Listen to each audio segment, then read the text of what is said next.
We talked about vision boards. We talked about the goal sheet.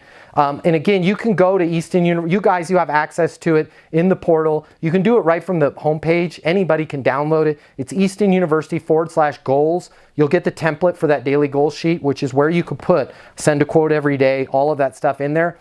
Don't put, you had mentioned your daughter, okay? There was a time when I was a single dad and I had a daughter. It was just my daughter and I together. Don't put a picture of your daughter on that vision board. And I'm not saying that to be heartless.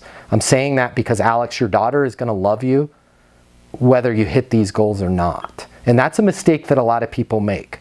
When they're trying to motivate themselves, they'll put pictures of their family. They'll put pictures of their pet. They'll put pictures of their kids. Okay? There's a difference between inspiration and motivation. If I see a picture of my family, that inspires me.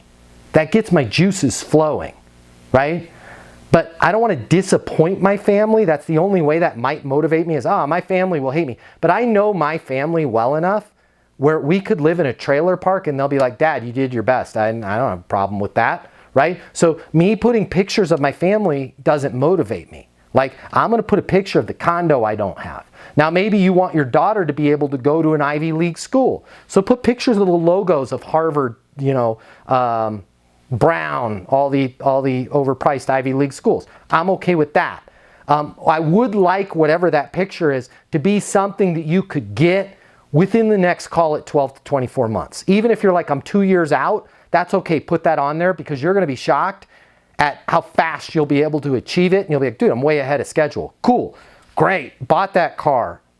Put that money in an account for my daughter or whatever it was. But make sure on your vision board, the thing that you're looking at every day when you're getting your butt kicked is something that you don't already have. And it's not something as guaranteed as your daughter's love. Because I'm just going to be honest, whether she tells you or not, Alex, your daughter loves you. You're her daddy forever, right? So that's not your inspiration, right? Your inspiration has to be, your motivation has to be something you don't already have, if that makes sense.